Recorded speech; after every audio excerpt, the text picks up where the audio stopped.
할렐루야. 기아친 기쁨으로 찬양드리며 하나님 앞으로 나아가겠습니다. 할렐루야.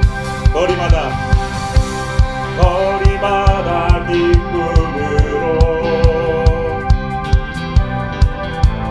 춤을 추게 하시고 주의 백성 기도할 때 이 땅에 복하소서. 아멘. 산 위에서 해고까지 우리 찬양 울리네. 하늘에서 열방까지 우리 노래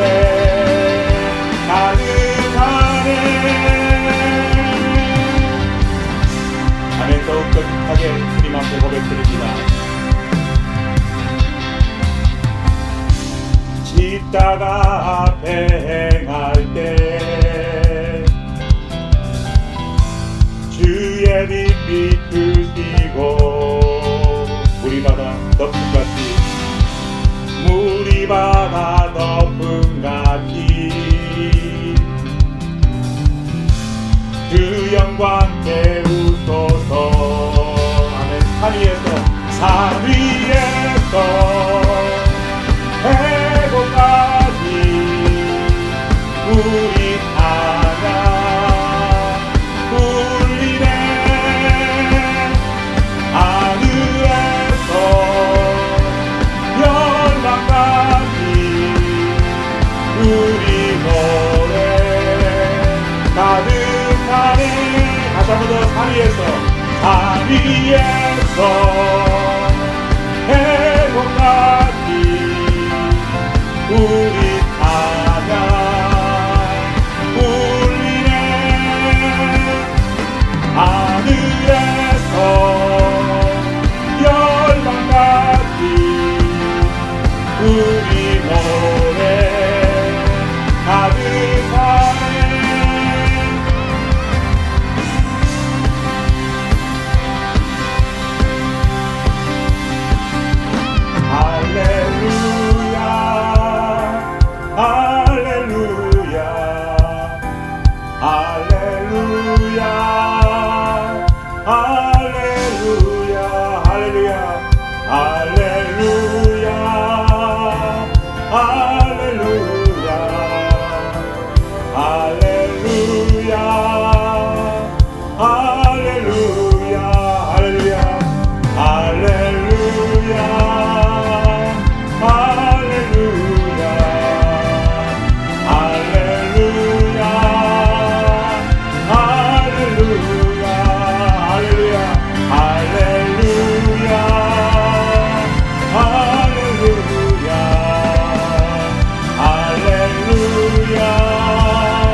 간절히 소망합니다. 할렐루야.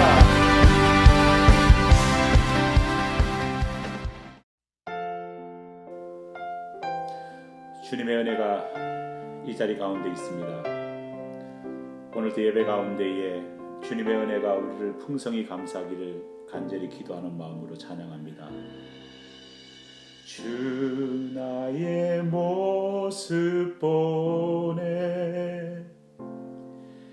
상한 나의 맘 보시네.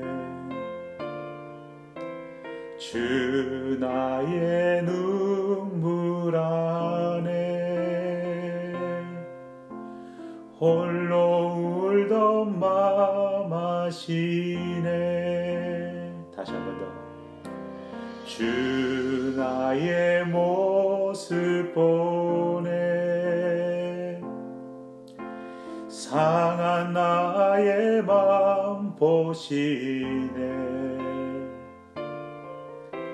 주 나의 눈물 안에 홀로 울던 맘 아시네. 세상 소망 다 사라져가도 주의 사랑은 끝이 없으니 살아가는 이 모든 순간이 주 은혜임을 나는 믿네. 아멘.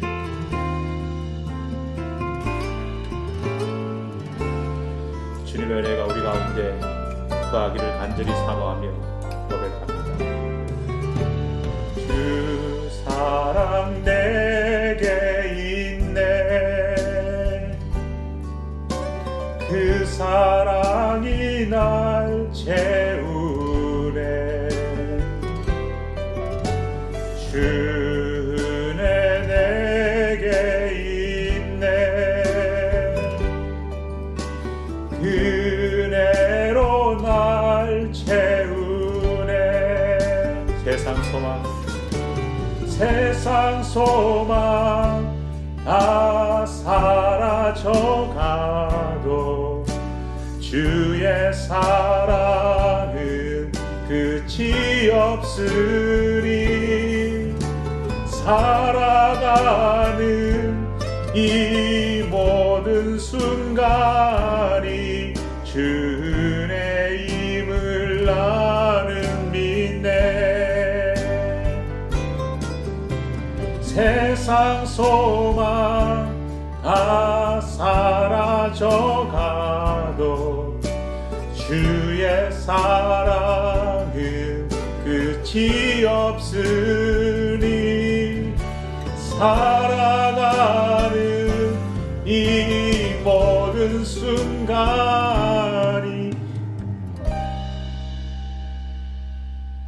주 은혜임을 나는 믿네. 주 은혜임을 나는 믿네.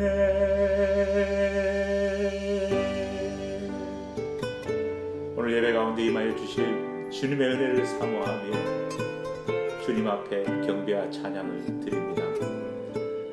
할렐루야.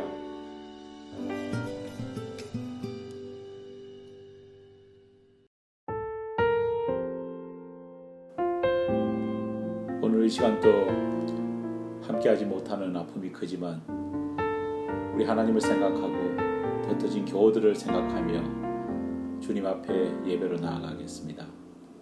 우리 함께 흩어진 교우들을 생각하며 중보기도 하겠습니다. 기도하겠습니다.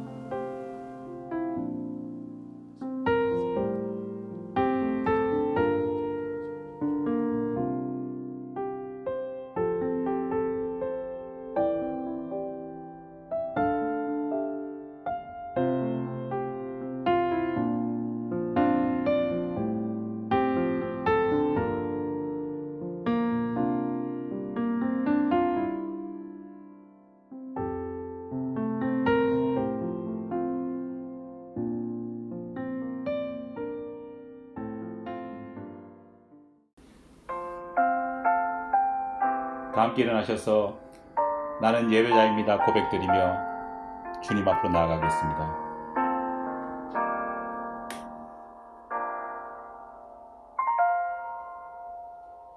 나는 하나님을 예배하는 예배자입니다.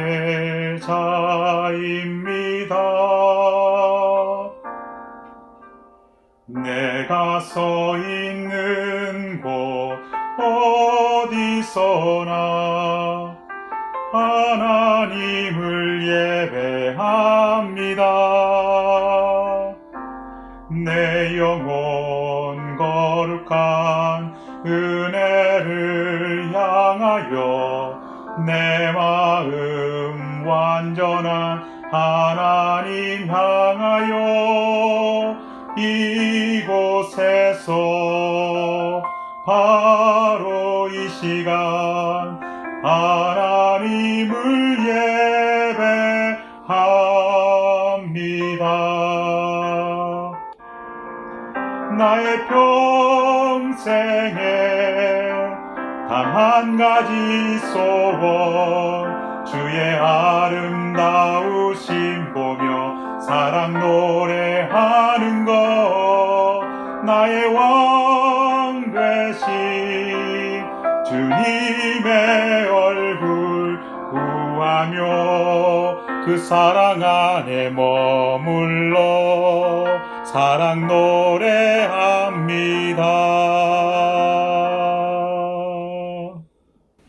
한 주간 우리의 삶을 돌아보며 하나님 앞에 회개하는 시간을 갖겠습니다.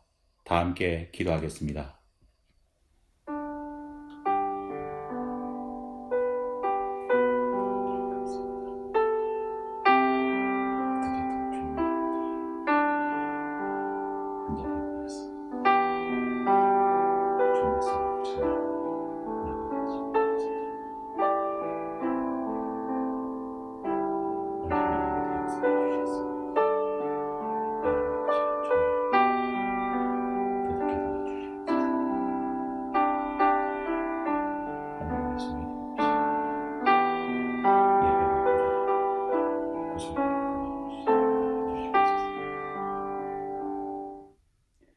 인자하심과 풍성한 속량이 있으신 여호와께서 그 모든 죄악에서 속량하시리로다.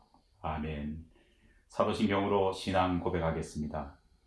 전능하사 천지를 만드신 하나님 아버지를 내가 믿사오며 그 외아들 우리 주 예수 그리스도를 믿사오니 이는 성령으로 잉태하사 동정녀 마리아에게 나시고 본디오 빌라도에게 고난을 받으사 십자가에 못 박혀 죽으시고 장사한 지 사흘 만에 죽은 자 가운데서 다시 살아나시며 하늘에 오르사 전능하신 하나님 우편에 앉아 계시다가 저리로서 산 자와 죽은 자를 심판하러 오시리라. 성령을 믿사오며 거룩한 공회와 성도가 서로 교통하는 것과 죄를 사하여 주시는 것과 몸이 다시 사는 것과 영원히 사는 것을 믿사옵나이다. 아멘.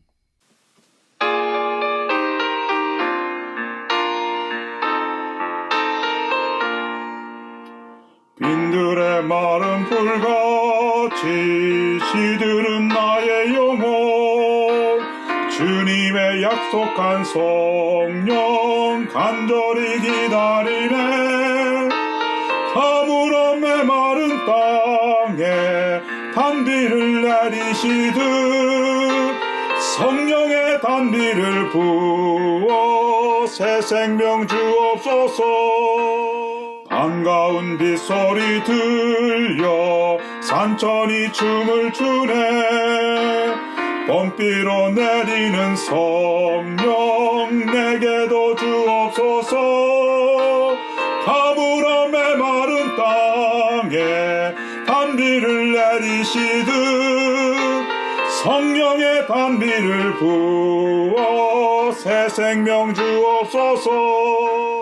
철 따라 우러를 내려 조목이 무성하니 갈급한 내 심령 위에 성령을 부으소서.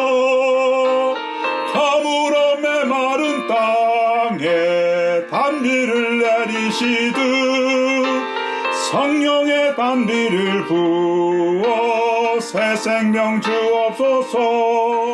참되신 사랑의 언약 어길 수 있사오랴. 오늘의 흡족하는 해 주실 줄 믿습니다.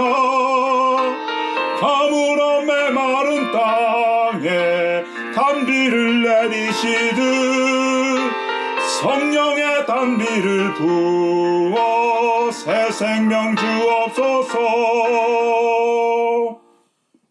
사랑이 많으신 하나님 아버지 감사합니다. 복된 주의를 주시고 이 자리에 모여 다시 한 번 더 주님 앞에 예배드리게 하심을 감사드립니다. 비록 영상으로 하나님 앞에 예배를 올려드리지만 오늘 이 자리 가운데도 주님 함께하여 주시옵소서. 한 주간 우리의 삶을 되돌아봅니다. 주님의 자녀로 십자가의 사랑을 기억하며 살았는지 아니면 하루하루 근심과 걱정 속에서 살면서 하나님을 향한 믿음을 바로 세우지 못하고 살았는지 돌아보며 주님 앞에 용서를 구합니다. 주님 없인 단 하루도 살 수 없음을 날마다 기억하게 하여 주시옵고 그런 우리에게 하나님 긍휼을 베풀어 주시옵소서. 날마다 벽에 부딪히는 우리의 삶 가운데서 새 힘을 허락하여 주시옵고 주님 앞에 나아가는 모든 영혼 가운데 하나님 은혜를 허락하여 주옵소서. 코로나19로 인해서 전 세계가 어려움 속에 있습니다. 하나님, 질병 속에서 고생하고 있는 모든 주님의 자녀들 가운데 긍휼의 은혜를 베풀어 주시옵고 어려운 이 시기에 믿음의 사람들이 믿음을 잃지 않도록 주님 도와주시옵소서. 오히려 지금은 비온 뒤에 땅이 더욱 굳어지듯 우리의 믿음이 더욱더 단단해질 수 있도록 하나님 붙들어 주시옵소서. 코로나19로 인해서 여러 군데에서 많은 분열이 있음을 보게 됩니다. 하나님 함께하여 주셔서 하나 되게 하시는 하나님의 은혜를 우리의 삶과 믿음 가운데 실천할 수 있도록 도와주시옵소서. 가정의 달입니다. 모든 가정들 가운데 힘을 허락하여 주시옵고 가족들과 함께 더욱더 많은 시간을 보내고 있는 저희 모두에게 각자가 가족들을 향해 믿음의 본이 될 수 있는 그런 가족들이 될 수 있도록 도와주시옵소서. 오늘도 말씀 앞에 나아갑니다. 하나님, 주님이 주시는 말씀 가운데 은혜를 덧입기를 간절히 사모하오니 사모하는 영혼을 만족시켜 주시옵소서. 들을 수 있는 마음과 들을 수 있는 귀를 허락하여 주시옵소서. 미사옵고 예수님 이름으로 기도하옵나이다. 아멘.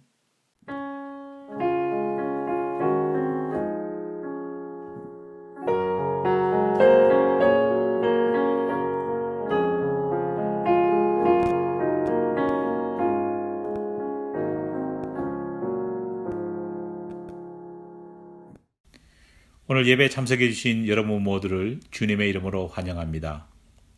예배당 폐쇄가 5월 말까지 다시 연장되었습니다. 하루속히 교회가 다시 개방될 수 있도록 여러분 기도해 주시기 바랍니다. 몸은 떨어져 있어도 마음은 가까이라는 그런 마음 아래 우리 교우들과 늘 함께 친밀한 교제를 나누었으면 좋겠습니다. 그러면 주님 앞에 예물 드리겠습니다.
내가 주의 거룩한 이름을 높이며 봉헌하리.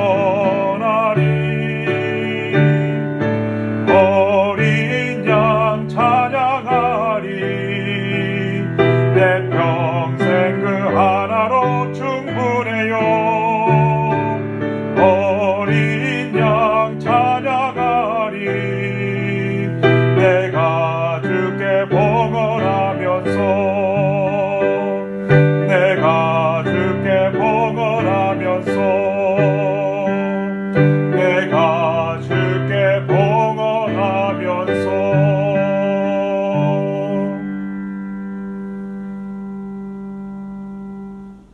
만물을 창조하시고 섭리하시고 주관하시는 하나님 아버지, 우리가 가진 모든 것이 하나님으로부터 온 은혜의 선물임을 고백드리며 하나님께서 우리에게 주신 은혜의 선물 가운데 일부를 주님 앞에 믿음의 고백으로 돌려드립니다. 한 주간 살아가면서 물질로 인해서 연약했던 우리의 모습들을 용서하여 주시옵고, 오늘 드리는 이 귀한 예물 가운데 하나님 풍성한 은혜를 더하여 주시옵소서. 우리의 정성과 하나님을 향한 헌신의 뜻으로 드리는 이 헌금이 하나님께 기쁜 예물 되기를 간절히 소망합니다. 헌금을 드리는 우리의 마음의 소망들이 이 예물 가운데 담겨져 있습니다.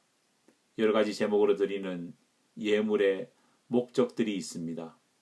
하나님 함께하여 주시옵고, 그 소원마다, 그 간절함마다 하나님 은혜를 허락하여 주시옵소서.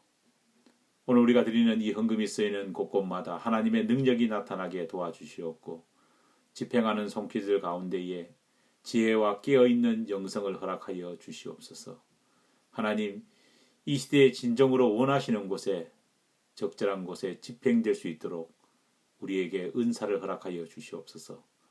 모든 영광을 하나님께 드리며 예수님의 이름으로 기도하옵나이다. 아멘. 서신체로 하나님 말씀 받도록 하겠습니다. 오늘 우리에게 주시는 하나님 말씀 사무엘상 13장 1절 한절 말씀입니다. 구약 성경 사무엘상 13장 1절 한절 말씀입니다. 주신 하나님 말씀 제가 봉독해 올리겠습니다. 사울이 왕이 될 때에 40세라. 그가 이스라엘을 다스린 지 2년에. 아멘. 자리에 앉아주시기 바랍니다. 신구약 성경의 마지막 책인 요한계시록을 마무리하면서 사도 요한은 엄중한 경고로 하나님의 계시를 마무리했습니다. 요한계시록 22장 18절로 19절 말씀을 보면 이렇게 기록되어 있습니다. 내가 이 두루마리의 예언의 말씀을 듣는 모든 사람에게 증언하노니 만일 누구든지 이것들 외에 더하면 하나님이 이 두루마리에 기록된 재앙들을 그에게 더하실 것이요 만일 누구든지 이 두루마리의 예언의 말씀을 제하여 버리면 하나님이 이 두루마리에 기록된 생명나무와 및 거룩한 성의 참여함을 제하여 버리시리라. 계시된 하나님의 말씀을 누군가 더하거나 뺀다면 그 사람에게 상상할 수도 없는 무거운 심판이 가해질 것이라는 경고입니다. 정말 상상만 해도 끔찍한 경고가 아닐 수 없습니다. 그래서 모든 크리스찬들은 하나님의 말씀을 1.1핵이라도 왜곡시키지 않으려고 노력하고 있습니다. 그런데 이 경고를 생각할 때 성경에는 대단히 당혹스러운 성경 말씀이 한 구절 있습니다. 개역 개정판을 표준 성경으로 사용하고 있는 우리 한국교회 성도들 대부분은 아마도 거의 아시는 분이 없을 것으로 생각됩니다.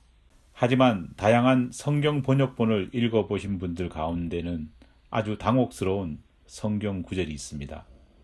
그것은 바로 사무엘상 13장 1절 말씀입니다.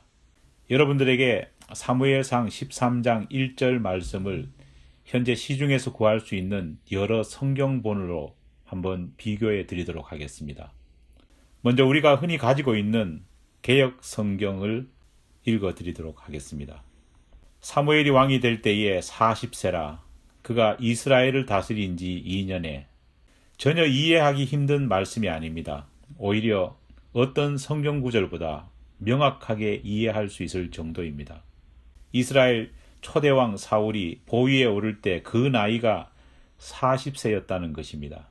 그리고 그렇게 왕이 된 사울이 이스라엘 왕국을 다스린 지 2년째 되던 해에 있었던 일을 말하는 듯 합니다. 그런데 이 짧고 이해하기 쉬워 보이는 한 구절의 성구를 성서신학자들은 가장 번역하기 힘든 구절이라 말하고 있습니다. 이 구절이 얼마나 번역하기 힘든지는 여러 성경 번역본을 비교해 보면 알 수 있습니다. 한글 성경이든 영어 성경이든 이 한 구절의 성경 말씀을 같은 뜻으로 번역한 곳이 없습니다. 심지어 어떤 성경 번역본에서는 사무엘상 13장 1절 말씀을 아예 빼버리는 극단적인 강수를 두기까지 했습니다. 목사님, 설마 그렇게까지 했을까요? 라고 물어보실 분이 계실지 모르겠습니다. 하지만 사실입니다. 앞서 우리가 가진 개역개정 성경에 기록된 번역을 읽어드렸습니다. 사울이 왕이 될 때에 40세라. 그가 이스라엘을 다스린 지 2년에. 하지만 또 다른 한글 성경 번역본인 새번역 성경에서는 똑같은 구절을 이렇게 번역하고 있습니다. 사울이 왕이 되었을 때에 그의 나이는 30살이었다. 그가 이스라엘을 다스린 것은 42해였다. 여러분, 내용이 너무 많이 다르지 않습니까? 영어 성경의 표준이라고 말하는 NIV에서는 같은 구절을 이렇게 기록하고 있습니다. Saul was 30 years old and he became king, and he reigned over Israel 42 years.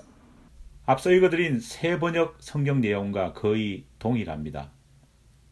하지만 우리가 가장 오래된 영어 성경본 가운데 하나로 알고 있는 킹 제임스 버전에는 같은 구절을 이렇게 번역하고 있습니다.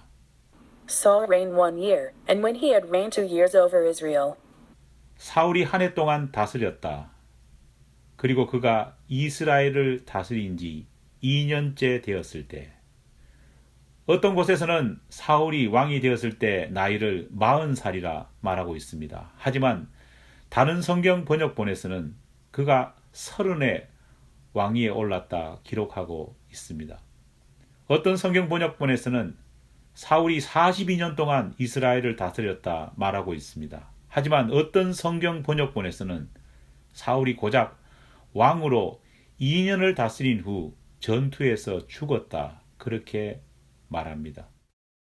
심지어 가톨릭과 개신교회가 연합해서 번역한 공동번역 성경에는 이 구절이 완전히 빠져 있습니다.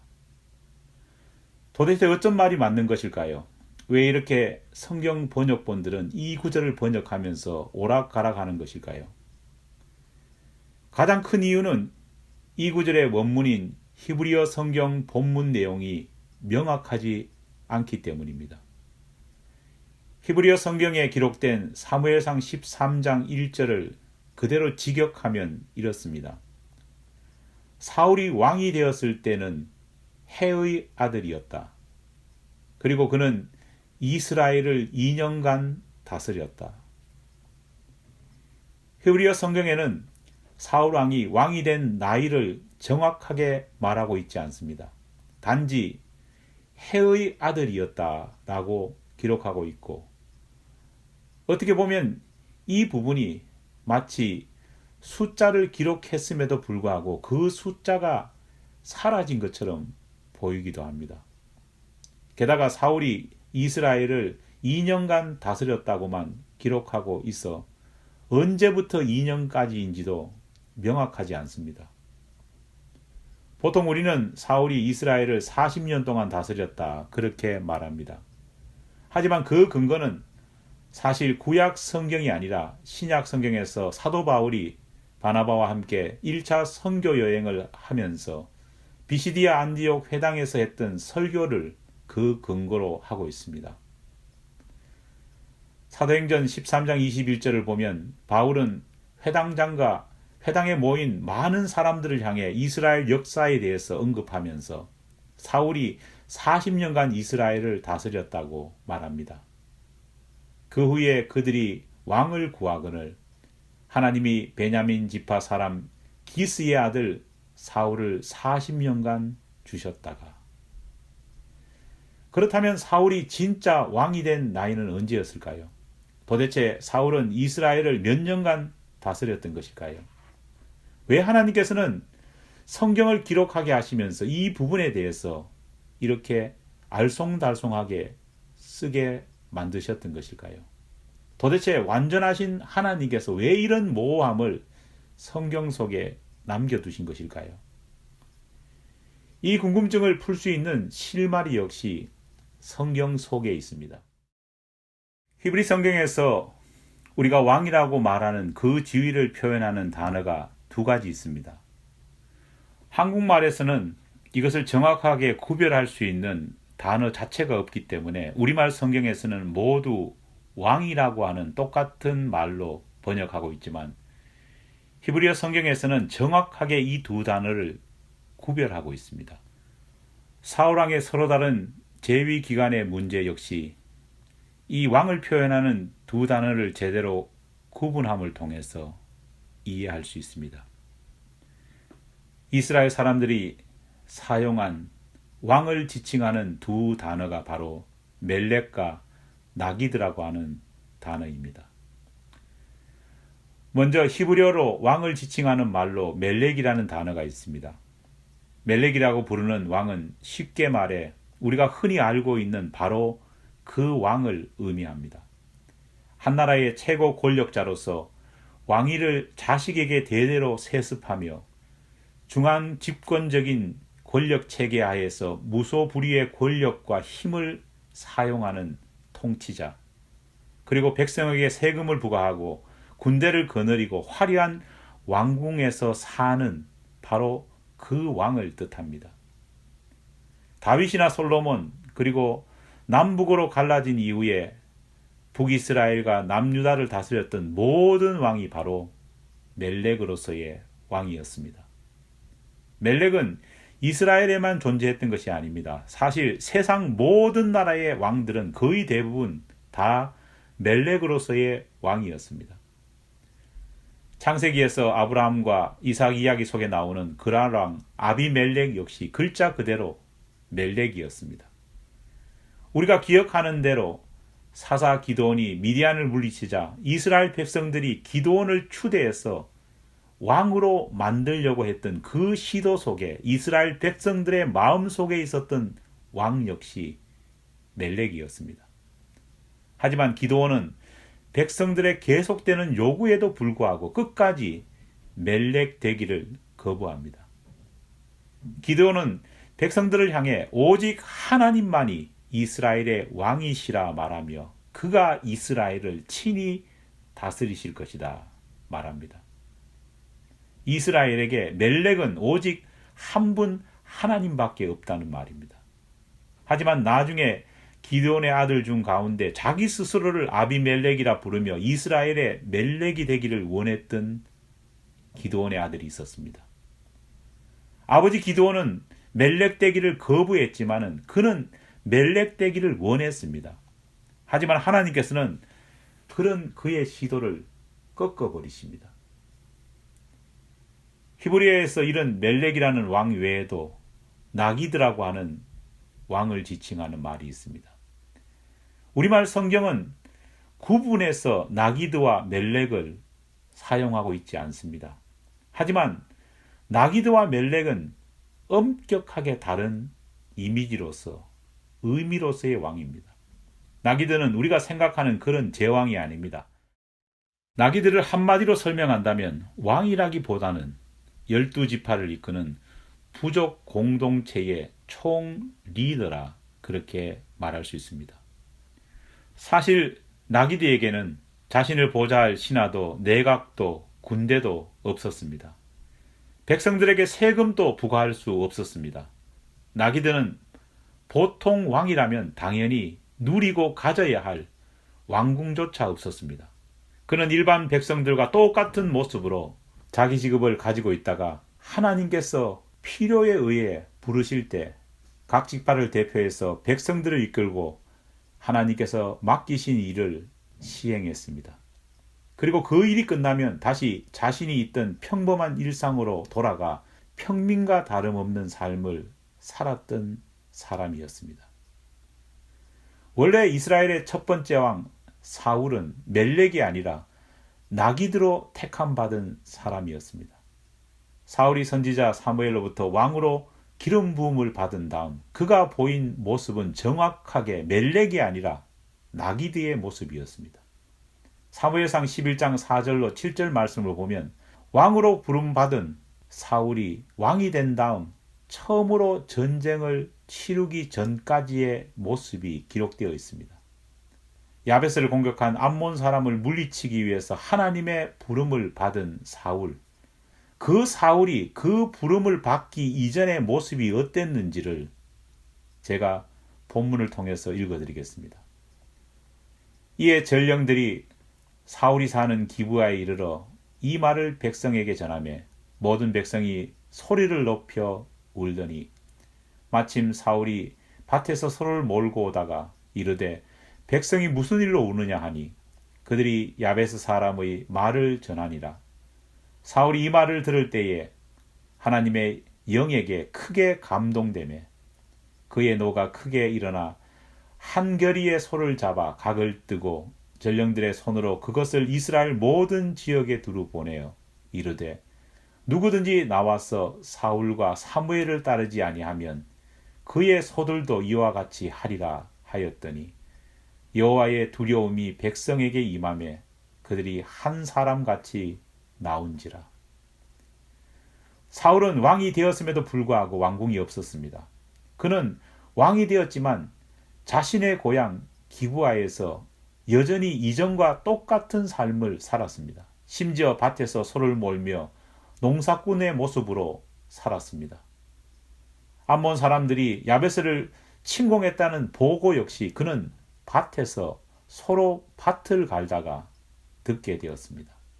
그리고 왕으로서 전쟁에 나가는 사명 역시 밭에서 받았고 하나님의 영이 충만해진 장소 역시 밭이었고 충만해진 그가 했던 행위 자체가 바로 자기가 가지고 있던 자기 소유의 소를 잡아 하나님께 제사 드렸고 따로 훈련된 군사를 모집한 것이 아니라 12지파 가운데에 전쟁에 참여할 자원병들을 뽑아서 전쟁에 나아갔습니다. 말 그대로 그와 함께 전쟁터로 나아간 사람들은 정규 군인이 아니라 의용군이었습니다. 사울이 왕이 되기 이전엔 이스라엘 백성들은 사무엘 선지자에게 찾아가 자신들에게도 주변 다른 나라 사람들처럼 왕을 가질 수 있게 왕을 세워달라 말합니다. 이때 이스라엘 백성들이 원했던 왕은 멜렉이었습니다. 하지만 사무엘 선지자는 단호하게 이것을 거부합니다. 하나님께서도 그들의 요구를 거부하셨습니다. 사무엘 선지자는 멜렉으로서의 왕이 세워질 경우 일어나게 될 부작용을 조목조목 이야기하며 이스라엘 사람들을 설득했습니다. 하지만 주변 나라의 멜렉 왕의 모습에 매료된 백성들은 도무지 선지자의 말도 하나님의 경고도 들으려 하지 않았습니다. 결국 하나님께서는 이스라엘 사람들에게 왕을 세워주셨습니다.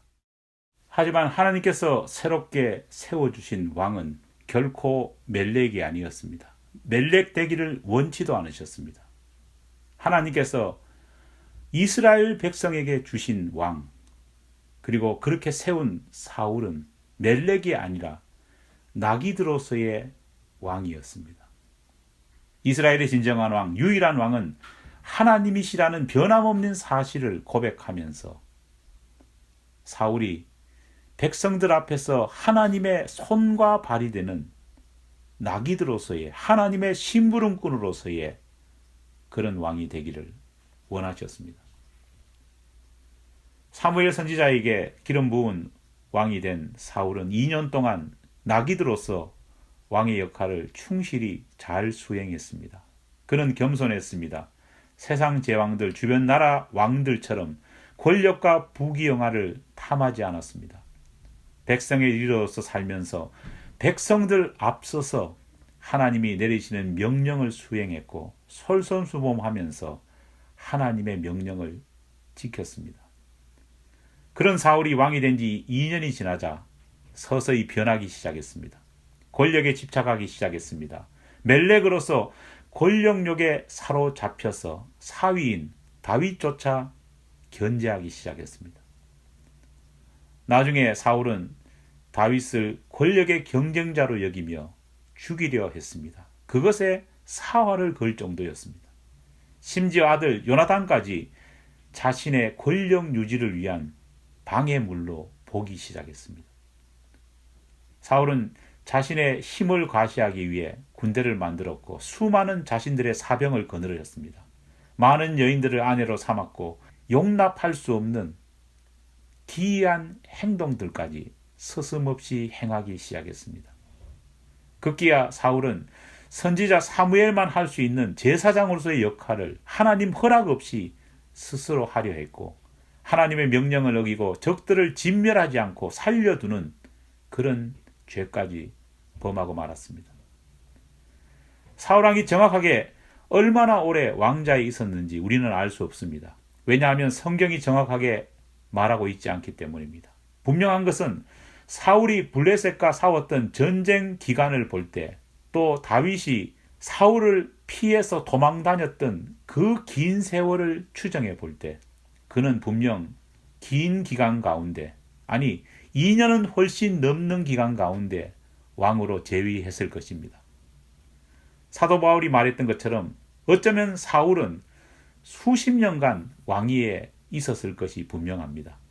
그러나 우리가 분명히 알아야 할 것은 하나님께서는 사울이 아무리 왕의 신분을 가지고 수십 년간 옥자에 앉아 권력을 휘두르고 살아있는 권력으로 행동했다고 할지라도 하나님은 하나님의 뜻을 떠난 왕, 나기드가 아닌 멜렉으로 전락해버린 그 사울의 왕으로서의 시절을 인정하지 않으셨습니다. 하나님께서는 사울 왕이 나기드가 아니라 멜렉으로서 변질되는 바로 그 순간 더 이상 이스라엘을 다스릴 왕으로 보지 않으셨다는 겁니다. 여러분, 얼마나 엄중하고 중요한 영적 교훈인지 모릅니다. 우리가 아무리 화려하고 멋지게 산다 할지라도 하나님께서 원하시고 인정하지 않는 삶을 산다면 그것은 살아도 살아있는 삶이 아닙니다. 살아있지만 이미 죽은 삶이나 진배 없습니다. 나기로서 하나님을 진정으로 모셨던 주님의 손과 발이 되었던 왕으로 살아갈 때에만 사울은 진정한 왕이었고 진정 하나님께서 자랑스럽게 여기는 군주였습니다. 하지만 만왕의 왕이신 하나님을 버리고 자기 스스로 멜렉이 되려 했을 때 하나님께서는 그를 버리셨습니다. 그리고 심지어 그런 사울을 왕으로 세우신 것을 후회하셨습니다. 사울이 비록 40년 가까이 왕으로 살았다 할지라도 하나님의 눈에는 그는 고작 2년짜리 왕에 불과했습니다. 사랑하는 여러분, 오늘 우리는 신앙인으로서 어떤 삶을 살아가고 있습니까? 어쩌면 우리 모두는 하나님 앞에서 나기드로서 주님을 섬기고 세상을 섬기겠다고 하는 다짐 아래 믿음의 길을 시작했습니다. 하지만 우리 역시 사울처럼 오늘 현재 우리 모습을 돌아볼 때 너무 많이 변해버린 멜렉이 되어버리고 있지는 않습니까? 멜렉으로서의 왕처럼 내 삶의 모든 주인이 하나님이 아닌 나 자신이라 주장하며 하나님을 외면하는 삶, 나 자신의 욕심과 욕망만을 따르는 삶을 살고 있지는 않습니까? 그런 삶 속에서 우리가 아무리 화려하게, 아무리 능력 있게, 아무리 멋지게 살아간다 할지라도 우리는 살아있는 것이 아니라 이미 죽은 것과 다를 바 없습니다. 생명의 향기를 풍기는 삶이 아니라 죄로 썩어 문드러진 냄새나는 삶을 우리는 과감하게 벗어버리고 멜렉이 아니라 나귀들로서의 순종하는 삶을 살아나가야 할 것입니다. 기도하겠습니다. 하나님 아버지 감사합니다. 죄악은 우리를 자꾸만 멜렉이 되게 만듭니다. 하나님 진정한 나귀들로서의 순종하고 섬기는 삶을 살아가는 우리 모두가 될 수 있도록 도와주시옵소서. 예수님 이름으로 기도드립니다. 아멘. 우리 다 함께 일어나셔서 화성 찬송 부르심으로써 예배를 마치도록 하겠습니다.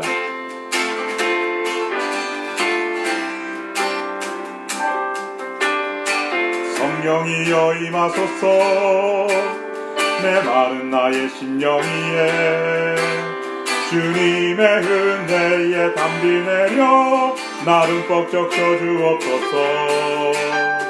주의 권세 주의 능력 지금 이 시간 임하셨소. 악한 권세 모두 깨뜨리고 주님 나라 임하소서. 영광 할렐루야. 예수의 그 피가 내게 승리 주네. 구원이 되시네. 영광 할렐루야. 예수의 이름이 능력되네. 소망이 되시네.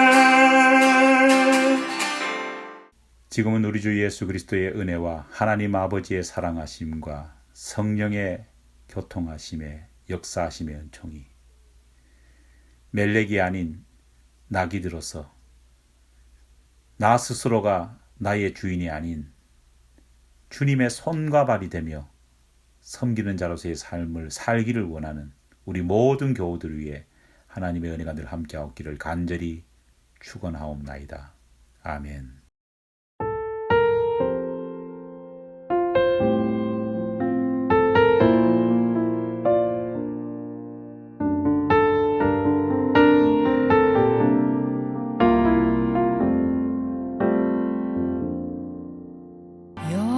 여호와는 내게 복을 주시고 너를 지키시기를 원하며 여호와는 그 얼굴로 내게 비추사 은혜 베푸시기를 원하네. 여호와는 내게 복을 주시고 너를 지키시기를 원하며 여호와는 그 얼굴로 내게 비추사 은혜 베푸시기를 원하네. 여호와는 내게 복을 주시고 너를 지키시기를 원하며 여호와는 그 얼굴을 내게로 드사 평강 주시기를 원하네.